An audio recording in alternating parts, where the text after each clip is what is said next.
Everyone, আশা করি তোমরা সকলে খুব ভালো আছো।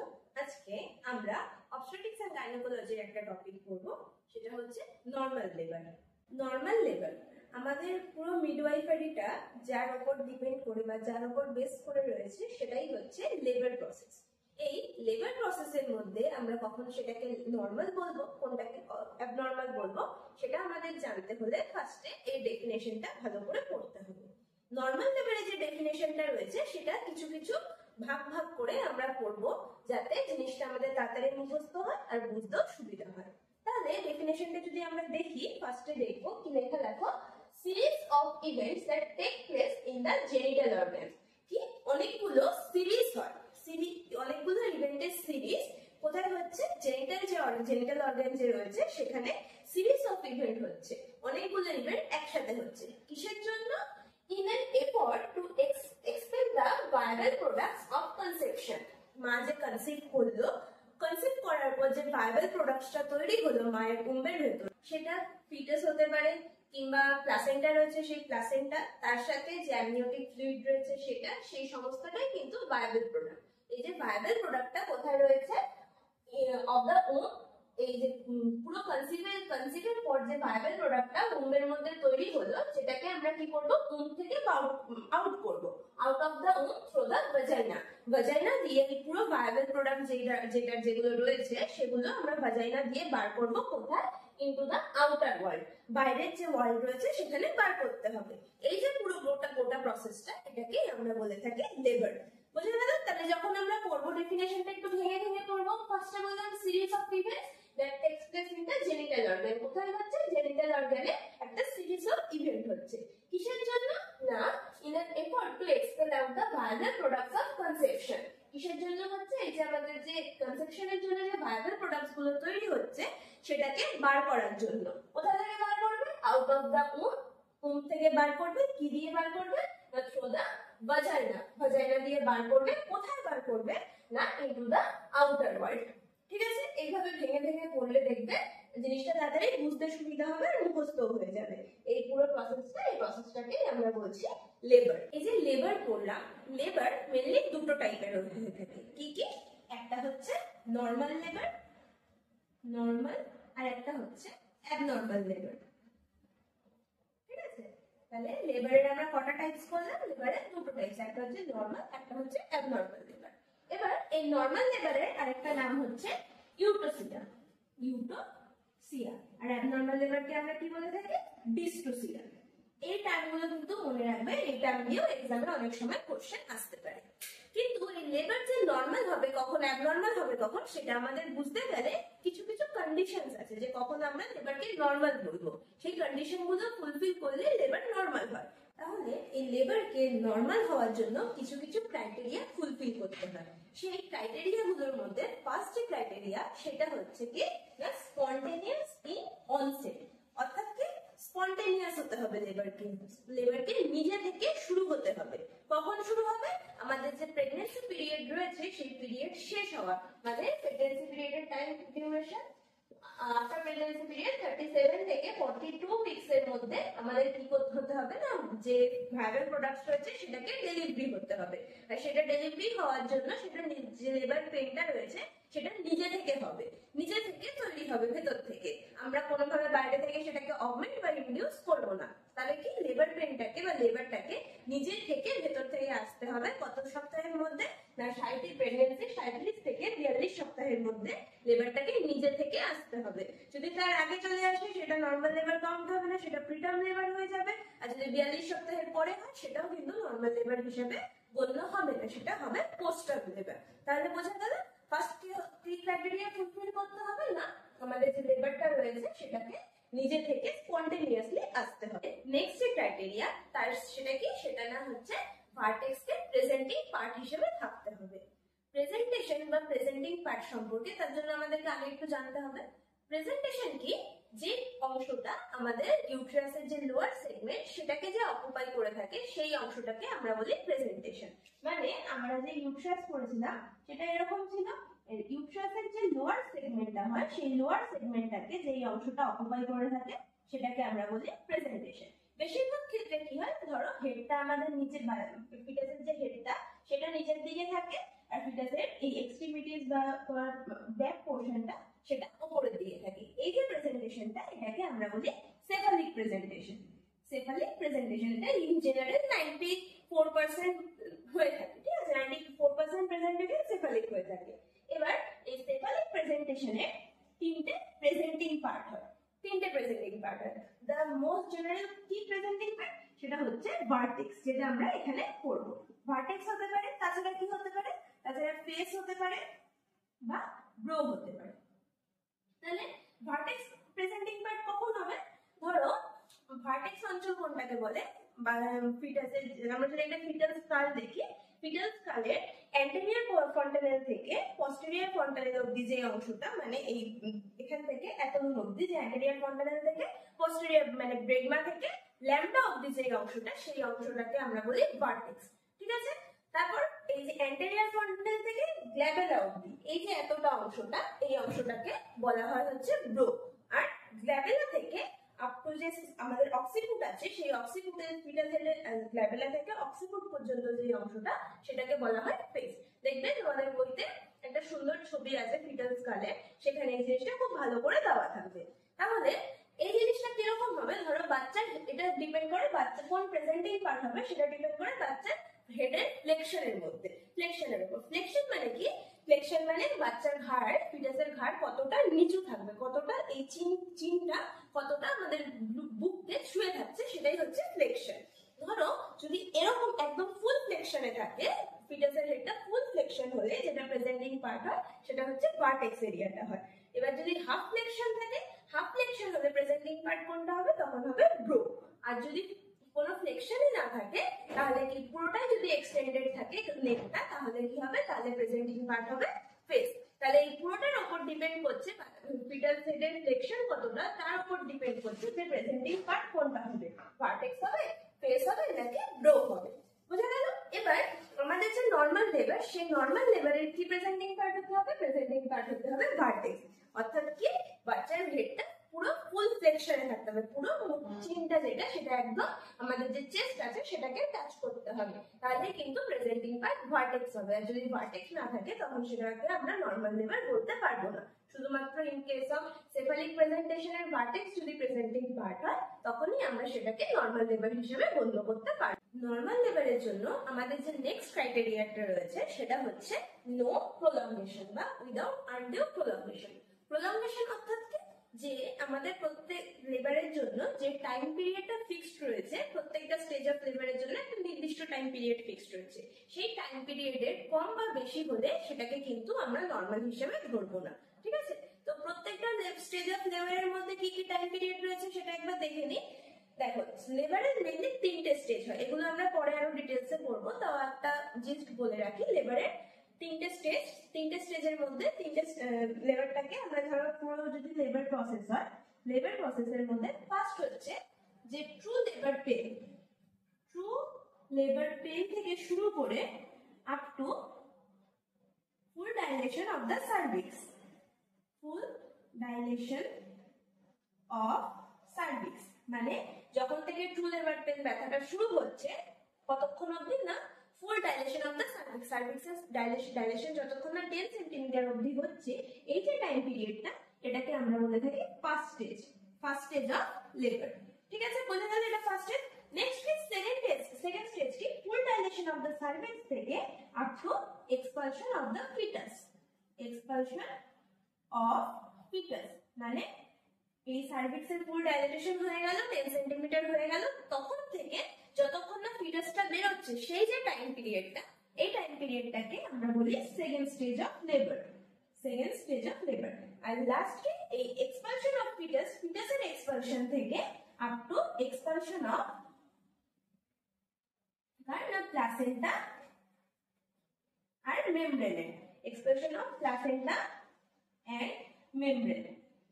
তাহলে আমাদের ফিটাস এক্সপেল হয়ে গেল, তারপর থেকে প্লাসেন্টা আর মেমব্রেন এক্সপেল হওয়ার যে টাইম আউটটা, সেই টাইমটাকে আমরা বলি থার্ড স্টেজ অফ লেবার। আর একটা হয় ফোর্থ স্টেজ, সেটা হচ্ছে অবজারভেশন পিরিয়ড। পুরো প্লাসেন্টা ফিটাস সব ডেলিভারি হয়ে যাওয়ার পর যে অবজারভেশন পিরিয়ড, সেটা হচ্ছে ফোর্থ স্টেজ। তাহলে লেবারের আমরা তিনটে স্টেজ বুঝলাম। ফার্স্ট স্টেজ কি? ফার্স্ট স্টেজ হচ্ছে ট্রু লেবার পেন থেকে কতক্ষণ অবধি না যতক্ষণ অবধি সার্ভাইকাল ডাইলেট ফুল সার্ভাইকাল ডাইলেটেশন হচ্ছে ততক্ষণ অবধি, মানে আপ টু 10 সেন্টিমিটার ডাইলেটেশন হবে ততক্ষণ অবধি যে স্টেজটা সেটাকে বলা থাকে ফার্স্ট স্টেজ। এবার এই ফার্স্ট স্টেজ প্রাইমারি গ্র্যাভিডা মারা মানে যারা প্রথমবার প্রেগন্যান্ট হচ্ছে সেই মাদের ক্ষেত্রে ফার্স্ট স্টেজ হয়ে থাকে 12 আওয়ার্স এ, ঠিক আছে। আর যারা মাল্টি গ্র্যাভিডা মা বা মাল্টিপ্যারা মা, যারা সেকেন্ড বার বা থার্ড বার বা মাল্টিপল টাইম প্রেগন্যান্সি, তাদের ক্ষেত্রে এটা কত হয়ে থাকে, এটা হয়ে থাকে 6 আওয়ার্স এ এই ফার্স্ট স্টেজটা। মানে এই যে পুরো সময়টা এটা প্রাইমারিদের ক্ষেত্রে হয়ে থাকে 12 আওয়ার্স এ আর মাল্টিদের ক্ষেত্রে জেনারেলি হয়ে থাকে 6 আওয়ার্স এ। নেক্সট কি, নেক্সট হচ্ছে ফুল ডাইলেটেশন, নেক্সট হচ্ছে সেকেন্ড স্টেজ। সেকেন্ড স্টেজ কি বললাম, ফুল ডাইলেটেশন অফ দ্য সার্ভিক্স, মানে সার্ভিক্স 10 সেন্টিমিটার ডাইলেট হয়ে গেল, তারপর থেকে যতক্ষণ না ফিটাস এক্সপেল আউট হচ্ছে, যতক্ষণ ফিটাস এই যে পুরো টাইমিংটা, এই টাইমিংটাকে আমরা বলি সেকেন্ড স্টেজ। সেকেন্ড স্টেজ কত হওয়া উচিত, সেকেন্ড স্টেজ প্রাইমারিদের ক্ষেত্রে হয় 2 আওয়ার্স আর মাল্টিদের ক্ষেত্রে এটা 30 মিনিট হওয়া উচিত। 30 মিনিটের মধ্যে এই সার্ভিক্সের ডাইলেশন হওয়ার পর তোমার ফিটাসটা এক্সপেল আউট হয়ে যাবে মাল্টিদের ক্ষেত্রে। আর প্রাইমারিদের ক্ষেত্রে এটা কত টাইম লাগতে পারে, আপ টু 2 আওয়ার্স টাইম লাগতে পারে, ঠিক আছে।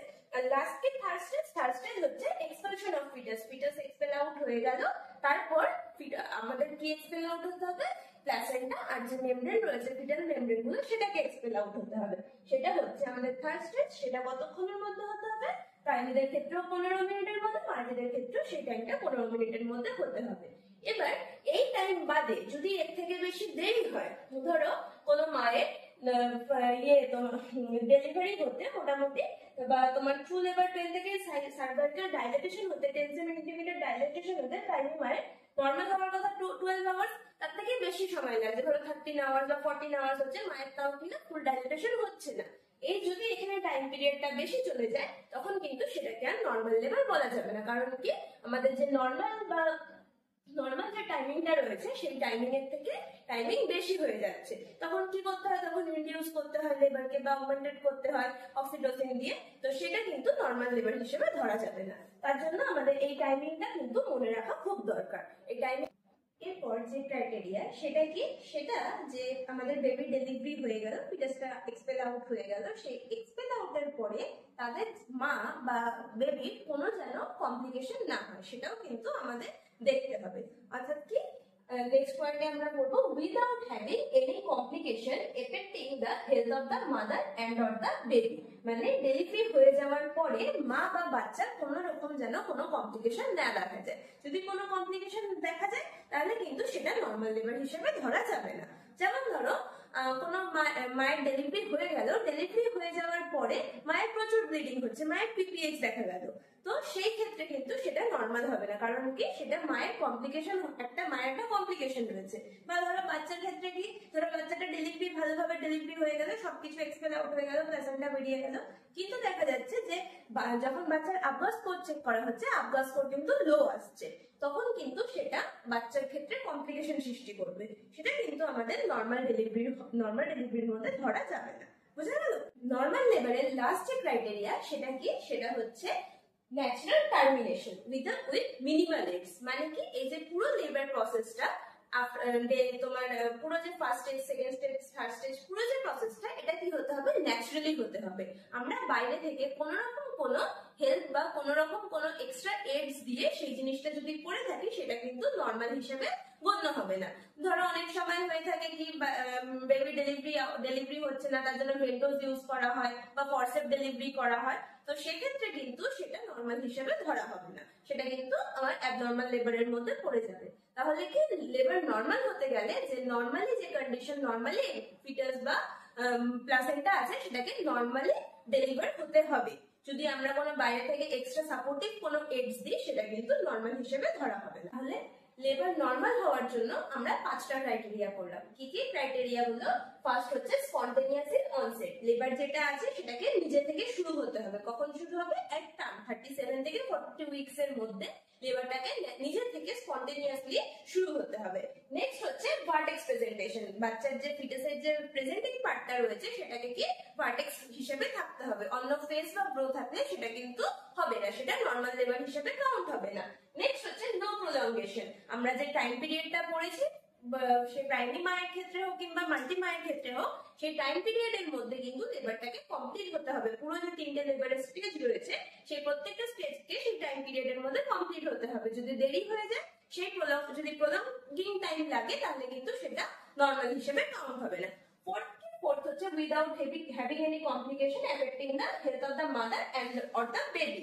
বাচ্চা বা মায়ের কিন্তু কোনো রকম যদি কোনো কমপ্লিকেশন দেখা যায়, সেটা কিন্তু নর্মাল লেবার হিসেবে কাউন্ট হবে না। ডিউরিং আফটার ডেলিভারি বা বিফোর ডেলিভারি যদি মা বা বাচ্চার কোনো রকম কোনো কমপ্লিকেশন থাকে, সেটা কিন্তু অ্যাবনর্মাল লেবার হয়ে যাবে। আর লাস্ট কি, ন্যাচারাল টার্মিনেশন। পুরো যে লেবার প্রসেসটা সেটাকে ন্যাচারালি টার্মিনেট হতে হবে। কোনো রকম কোনো আমরা সাপোর্টেড ডিভাইস ইউজ করলে সেটা কিন্তু অ্যাবনর্মাল লেবার হিসেবে কাউন্ট হবে। তাহলে পুরো যে এই 5টা পয়েন্টকে ফুলফিল করলে বা 5টা ক্রাইটেরিয়া ফুলফিল করলে সেটাকেই আমরা বলতে পারবো নর্মাল লেবার। ধরো আমরা ওয়ার্ডে গেছি, ঠিক আছে, ওয়ার্ডে গিয়ে কোনো মা আসলো, সে লেবার পেন নিয়ে আসলো, ঠিক আছে। এবার এই মায়ের যে লেবার পেনটা রয়েছে সেটাকে কিন্তু আমাদেরকে আইডেন্টিফাই করতে হবে। কি আইডেন্টিফাই করতে হবে? মায়ের যে পেনটা রয়েছে সেটা কি ট্রু লেবার পেন নাকি ফলস লেবার পেন। তার জন্য আমাদেরকে জানতে হবে যে ট্রু লেবার পেন কোনটা, কখন আমরা সেটাকে ট্রু লেবার পেন বলবো, কখন ফলস লেবার পেন বলবো। তো এই ট্রু লেবার পেন হওয়ার জন্য কিছু ক্রাইটেরিয়া ফুলফিল করতে হয়, ঠিক আছে। যেরকম আমরা বললাম লেবারের জন্য, নর্মাল লেবারের জন্য কিছু ক্রাইটেরিয়া ফুলফিল করতে হয়, তেমনি ট্রু লেবার পেনের জন্যও সেটাকে কিছু ক্রাইটেরিয়া ফুলফিল করতে হয়। ট্রু লেবার পেনের ফার্স্ট যে ক্রাইটেরিয়া, সেটা হচ্ছে ফার্স্ট ক্রাইটেরিয়া কি না, uterine contraction. Uterine contraction, contraction মানে কি? কন্ট্রাকশন আমরা পড়েছি। কন্ট্রাকশন হচ্ছে ইউটেরাসের যে মাসলসটা রয়েছে, মানে যে মায়োমেট্রিয়াম যে মাসলসটা রয়েছে, তার কন্ট্রাক্টিং পাওয়ার কতটা, সেটা কি করে দু সাইড থেকে কন্ট্রাক্ট করে বা সংকুচিত করে কি করে, যে ফিটাসটা রয়েছে সেটাকে ভ্যাজাইনা দিয়ে এক্সপেল আউট করে দেয়, ঠিক আছে। তো এই যে পুরো কন্ট্রাকশন পাওয়ারটা, কন্ট্রাকশন আর রিল্যাক্সেশন দুটোই কিন্তু ইউটেরাসের মাসলে হয়ে থাকে। তো এই কন্ট্রাকশনটা কি, কন্ট্রাকশনের উপরেই কিন্তু ডিপেন্ড করে ফিটাসের এক্সপেল আউট হওয়াটা ডিপেন্ড করে। এবার এই কন্ট্রাকশনের মধ্যে আমরা 3টে পয়েন্ট মেনলি দেখি। একটা হচ্ছে ইন্টেন্সিটি, কতটা ইন্টেন্সলি এই কন্ট্রাকশনটা আসছে।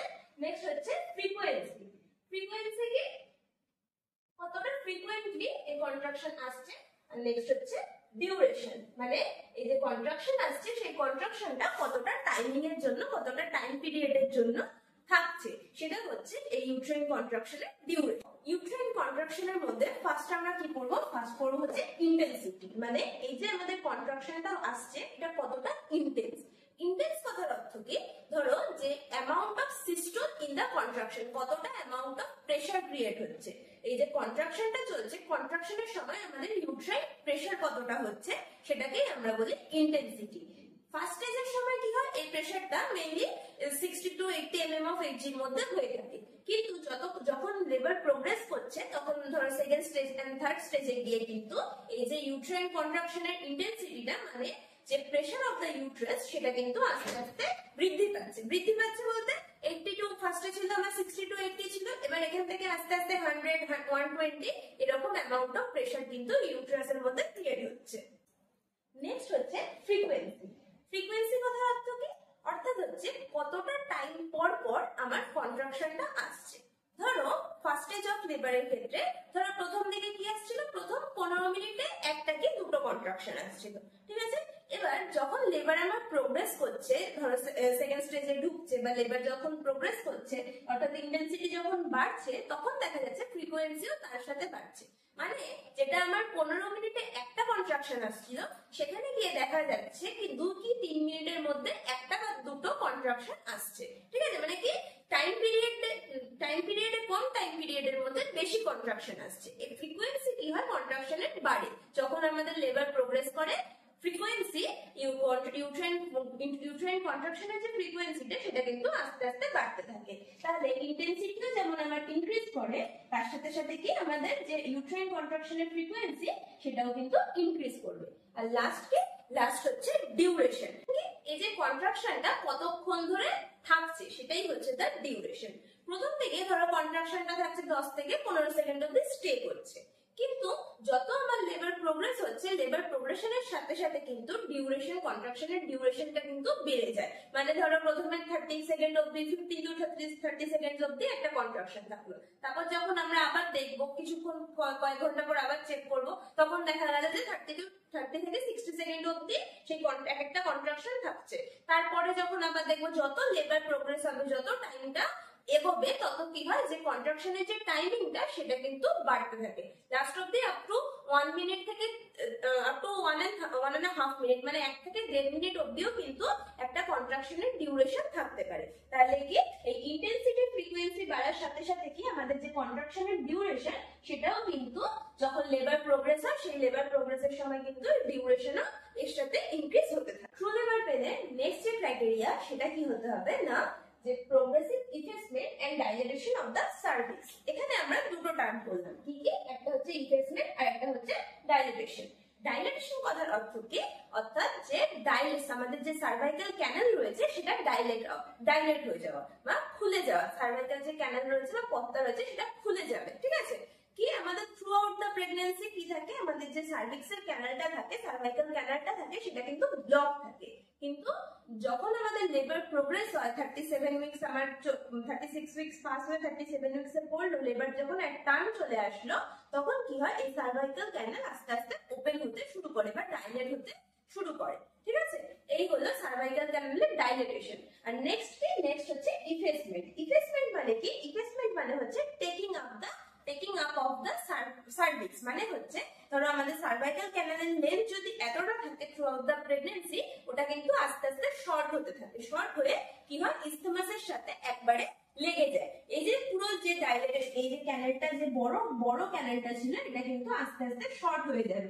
শর্ট হয়ে একদম ইসথমাসের সাথে কি হয়ে যাবে, কানেক্ট হয়ে যাবে। মানে যে ক্যানালটা ক্লোজ ছিল আর কি ছিল, লং ছিল, সেটাই আস্তে আস্তে ওপেন হবে। ওপেন হতে হতে শর্ট হয়ে যাবে, যাতে কি হয় না, ফিটাসটা ইজিলি এক্সপেল আউট হতে পারে। তাহলে সেকেন্ড পয়েন্ট আমরা কি দেখলাম? সেকেন্ড পয়েন্ট দেখলাম যে progressive effacement and dilation of the cervix. ধরো কোনো মা আসলো আমার কাছে লেবার পেন নিয়ে, আমরা তখন পিভি করে চেক করলাম যে মায়ের তখন তোমার সার্ভাইকাল ডাইলেশন ছিল 2 সেন্টিমিটার থেকে 3 সেন্টিমিটার আর 50% ইফেস হয়েছিল। কিন্তু সেই মাকে আমি যখন আরো 3 থেকে 4 ঘন্টা পর আমি আবার পিভি করব, তখন কিন্তু দেখতে পাবো যে ডাইলেটেশনটা বেড়ে গেছে। মানে সেটা 2 সেন্টিমিটার থেকে ধরো 6 সেন্টিমিটার বা 7 সেন্টিমিটার হয়েছে। আর এদিকে ইফেসমেন্টও কিন্তু তার সাথে সাথে বাড়বে। মানে ধরো যেটা 50% ছিল, ওটা ধরো 80% বা 70%, 80% এরকম হয়ে যাবে। তাহলে কি এই ট্রু লেবার, এটা কি লেবারটা আমার প্রোগ্রেস হচ্ছে। ট্রু লেবার পেন কখন হবে? যখন লেবার এই যে কন্ডিশনস যেটা বললাম, আমার সার্ভাইকাল ডাইলেটেশনও বাড়বে, তার সাথে সাথে সার্ভাইক্সের কি হবে, ইফেসমেন্ট হবে, সার্ভিক্সের লেন্থটাও কিন্তু শর্টেনিং আপ হবে। এই জিনিসটাই হচ্ছে, এটাই হচ্ছে ট্রু লেবার পেনের যে প্রোগ্রেসিভ হচ্ছে, লেবারটা প্রোগ্রেস হচ্ছে, সেটা কিন্তু এগুলো দেখে আমরা আইডেন্টিফাই করতে পারি। ট্রু লেবার পেনের নেক্সট ফিচার্স হচ্ছে প্রেজেন্স অফ শো। শো কি? আমাদের থ্রু আউট প্রেগন্যান্সি আমাদের যে সার্ভাইকাল ক্যানালটা থাকে, সেই সার্ভাইকাল ক্যানালটা একটা মিউকাস প্লাগ দিয়ে আটকানো থাকে, ঠিক আছে? সার্ভাইকাল ক্যানালটা তো পুরো লক ছিল, সেই লকটাকে আরো কি করে, একটা মিউকাস দিয়ে তৈরি একটা প্লাগ মতো এখানে আটকানো থাকে, যাতে কোনো যে আমাদের কনসেপশনের যে প্রোডাক্টস গুলো রয়েছে সেটা না বাইরে বেরিয়ে আসতে পারে। এই পুরো জিনিসটা কি থাকে, একটা মিউকাস প্লাগ দিয়ে আটকানো থাকে। এবার যখন আমার ডাইলেশন হচ্ছে, সার্ভাইকাল ক্যানালে আমার ডাইলেশন হচ্ছে, সেই ডাইলেশনের সময় কি হয়, এখানে যে ব্লাড ভেসেলস গুলো রয়েছে সেগুলো কিন্তু আস্তে আস্তে রাপচার হওয়া শুরু করে। আর এই জায়গাটা কি, এখানটা ধরো এইটুকু আমার সার্ভাইকাল লেন্থটা, ক্যানালের লেন্থটা ছিল, তখন এটা আটকে ছিল। কিন্তু ডাইলেটেশন হলে জিনিসটা বড় হয়ে যাচ্ছে। বড় হওয়ার সময় কিন্তু এই শোটা কি হয়ে যাচ্ছে, বেরিয়ে যাচ্ছে, ভ্যাজাইনাল রুট দিয়ে বেরিয়ে যাচ্ছে। ভ্যাজাইনাল রুটে এই যে মিউকাস প্লাগটা ছিল, সেটা ভ্যাজাইনাল রুট দিয়ে বেরিয়ে যাচ্ছে। তার সাথে কি বেরোচ্ছে, তার সাথে এখানে যে ব্লাড ভেসেলস গুলো রাপচার হয়েছে, সেই রাপচার ব্লাড ভেসেল থেকে কিছু পরিমাণ ব্লাডও কিন্তু রিলিজ হয়। তো এই মিউকাস প্লাগ উইথ ব্লাড, এই যে পুরো জিনিসটা, এটাকে আমরা শো বলে থাকি, যেটা হচ্ছে হোয়াইটিশ, রেড হোয়াইটিশ কালারের হয়ে থাকে, যেটা আমাদের কি ভ্যাজাইনাল রুট দিয়ে কিন্তু বাইরে বেরোয়। কারণ কি? কারণ due to the dilatation of the cervix, এটা কি হয়ে যায়, ভ্যাজাইনাল ওয়ে থেকে বাইরে বেরিয়ে যায়। এটাই হচ্ছে শো। তো এই শো যখন দেখা যায়, সেটাও কিন্তু আমাদের ট্রু লেবার পেনের একটা ফিচার। ট্রু ট্রু লেবার পেনের নেক্সট ফিচার্স কি? নেক্সট ফিচার্স হচ্ছে descent of the presenting part. আমাদের কি ছিল? সার্ভাইকাল ক্যানালটা ডাইলেটেশন হয়ে গেছিল আর কি ইফেসমেন্ট হয়ে গেছিল। তার জন্য ডাইলেট আর ইফেসমেন্ট হওয়ার ফলে যে প্রেজেন্টিং পার্টটা রয়েছে সেটা আমরা পড়েছি যে কোনো প্রেজেন্টিং পার্ট হতে পারে, সেই প্রেজেন্টিং পার্টটা কি হবে? আস্তে আস্তে নিচের দিকে নামা শুরু করবে। ঠিক আছে? তো এই যে সার্ভাইকাল ক্যানাল, এখান থেকে কিন্তু প্রেজেন্টিং পার্টটা আস্তে আস্তে বাইরের দিকে বেরোতে শুরু করবে। এটাও কি একটা ট্রু লেবার পেনের ফিচার্স। এই প্রেজেন্টিং পার্টের ডিসেন্ট ডাউন হওয়ার পর আমরা আরেকটা জিনিস লক্ষ্য করতে পারবো। কি লক্ষ্য করবো? সেটা হচ্ছে formation of bag of four water. অর্থাৎ কি? ব্যাগ অফ ফোর ওয়াটারটা ফর্ম হওয়া শুরু করবে। ব্যাগ অফ ফোর ওয়াটার কি? আমাদের যে পুরো অ্যামনিওটিক ফ্লুইডটা ছিল ইউট্রাসের ভেতরে, এই descending part presenting part descent down হওয়ার পর সেটা কি হয়ে যায়? দুটো ভাগে ভাগ হয়ে যায়। কারণ কি? এই ইউট্রাইন কন্ট্রাকশনের জন্য, ইউট্রাইন কন্ট্রাকশন আর ডাইলেটেশনের জন্য যে পুরো অ্যামনিওটিক ফ্লুইডটা ছিল, পুরো অ্যামনিওটিক ফ্লুইডটা দুটো ভাগে ভাগ হয়ে যায়। একটা ভাগ কোথায় আসে? একটা ভাগ হচ্ছে যে আমাদের ফিটাসটা রয়েছে সেই ফিটাসের পেছন পার্টটাতে থাকে, আর একটা ভাগ যে অ্যামাউন্ট অফ ফ্লুইড কি থাকে? প্রেজেন্টিং পার্ট তার সামনে একটা ওয়াটার বালজিং ওয়াটার টাইপের ফর্মেশন করে থাকে। এই বালজিং যে ওয়াটার লাইক ফর্মেশন, এটাকেই আমরা বলি ব্যাগ অফ ফোর ওয়াটার। তাহলে কি বললাম? ব্যাগ অফ ফোর ওয়াটারটা পুরো অ্যামনিওটিক ফ্লুইডটা যে দুটো ভাগে ভাগ হয়ে গেল। কারণ কি? কারণ due to the contraction and dilatation of the uterus, এর জন্য কি হয়? পুরো অ্যামনিওটিক ফ্লুইডটা দুটো ভাগে ভাগ হয়ে গেল। একটা হচ্ছে যেটা প্রেজেন্টিং পার্টের পেছনে থাকে সেটাকে বলি হিন্ড ওয়াটার, আর যেটা প্রেজেন্টিং পার্টের সামনে একটা বালজিং ফর্ম করে সেটাকে আমরা বলি ফোর ওয়াটার। এই জিনিসটাই যখন আমরা ধরো কোনো মা আসলো, আমরা পিভি করছি, পিভি করার সময় আমরা যদি কন্ট্রাকশনের সময় পিভি করে থাকি, আমরা কিন্তু দেখতে পাবো যে ফোর ওয়াটারটা কি থাকে? ইন্টেন্স থাকে, মানে সেটা বালজিংটা ভালো করে বুঝতে পারবো। কিন্তু যখন কন্ট্রাকশন চলে যাওয়ার সময় যদি আমরা পিভি করি, তখন কিন্তু সেটা বোঝা যায় যে সেটা একদম সফট হয়ে যায়। ফোর ওয়াটার যে ফর্মেশন হয়েছিল, ব্যাগ অফ ফোর ওয়াটারটা ফর্মেশন হয়েছিল, সেটা কিন্তু সফট থাকে। তো এই ফোর ওয়াটার ফর্মেশনও কিন্তু ট্রু লেবার পেনের একটা ফিচার। আর লাস্ট এই যে পুরো পেনটা হচ্ছে আমাদের এতগুলো ফিচার্স এর জন্য, কন্ট্রাকশন, তোমার ডাইলেটেশন, এতগুলো কিছুর জন্য মায়ের যে পেনটা হচ্ছে, সেই পেনটা কিন্তু কোনোভাবে কোনো সিডেটিভ, কোনো মেডিসিনেই কিন্তু এই পেনটা কমবে না। তাহলে এই ফিচার্স গুলো যদি একটা মায়ের মধ্যে দেখা যায়, তখনই আমরা বুঝতে পারবো কি পেনটা হচ্ছে আমার মায়ের ট্রু লেবার পেন। এই ফিচার্স গুলো যদি কোনো মায়ের মধ্যে না দেখা যায়, তাছাড়াও যদি কোনো মায়ের পেন হয়, সেই পেনটা ধরো পেনের নেচারটা ডাল হবে, বা পেনটা কোথায় থাকবে? তলপেট থেকে থাই এরিয়া অব্দি যে এরিয়াটা রয়েছে সেই রিজিয়নের মধ্যে পেন থাকবে। বা এই যে ট্রু লেবার পেনের এতগুলো ফিচার্স বললাম, কি বললাম? যেটা আমাদের ইউট্রাইন কন্ট্রাকশন থাকবে, তার ইন্টেন্সিটি বাড়বে, ফ্রিকোয়েন্সি বাড়বে, ডিউরেশন বাড়বে, তার সাথে সাথে যে ইউট্রাইনের ডাইলেটেশন হবে, সার্ভাইকাল ক্যানালের ডাইলেটেশন হবে, ইফেসমেন্ট হবে, আর কি বললাম? যে প্রেজেন্টিং পার্ট সেটা দেখা যাবে, শো রিলিজ হবে, আর তোমার bag of four water formation করবে। এই যে সবকটা ফিচার্স বললাম, এগুলো যদি এই পেনের সাথে, ধরো যে মা এমনি একটা পেন নিয়ে এসছে, বলছে পেটে খুব ব্যথা করছে, তো কোথায় ব্যথা করছে? পেটে বা তলপেটে বা থাই রিজিয়নে, কিন্তু এই যে ফিচার্স গুলো, এগুলো ওর মধ্যে নেই, মায়ের মধ্যে সেই ফিচার্স গুলো আমরা দেখছি না, তখন আমরা সেটাকে কি বলবো? সেটা আমার কিন্তু ফলস লেবার পেন হিসেবে কাউন্ট হবে, সেটা কিন্তু ট্রু লেবার পেন না। তো ট্রু লেবার পেন আর ফলস লেবার পেনের মধ্যে কিন্তু একটা হিউজ ডিফারেন্স আছে, আর এই কোশ্চেনটাও কিন্তু বারবার আসে। তো ট্রু লেবার পেন আর ফলস লেবার পেনের ডিফারেন্সটা খুব ভালো করে পড়বে। তো এই গেল আজকে আমাদের নর্মাল লেবারের পুরো ভিডিও, যেটার মধ্যে আমরা নর্মাল লেবার কি সেটা আলোচনা করলাম, নর্মাল লেবারের কিছু ক্রাইটেরিয়া আলোচনা করলাম, আর কি বললাম কখন আমরা নর্মাল লেবারকে নর্মাল লেবারের ট্রু লেবার পেন বলবো, কখন আমরা ফলস লেবার পেন বলবো। তো যদি কোনো কোয়ারি থেকে থাকে, তোমরা প্লিজ কমেন্ট সেকশনে জানিও, আর অন্য কোনো সাবজেক্ট বা অন্য কোনো টপিক যদি তোমরা করতে চাও, সেটিও কমেন্ট সেকশনে জানিও, আমি চেষ্টা করবো দিয়ে দেওয়ার। আর আজকে যে পড়াটা বললাম সেটার নোটসটা ডেসক্রিপশনে পেয়ে যাবে। এরকম আরো ভিডিও পাওয়ার জন্য আমার চ্যানেলটিকে সাবস্ক্রাইব করো, বন্ধুদের সাথে লেবারের যে পুরো বিষয়টা আজকে জানলে সেটা শেয়ার করো। সবাই খুব ভালো থেকো। Thank you.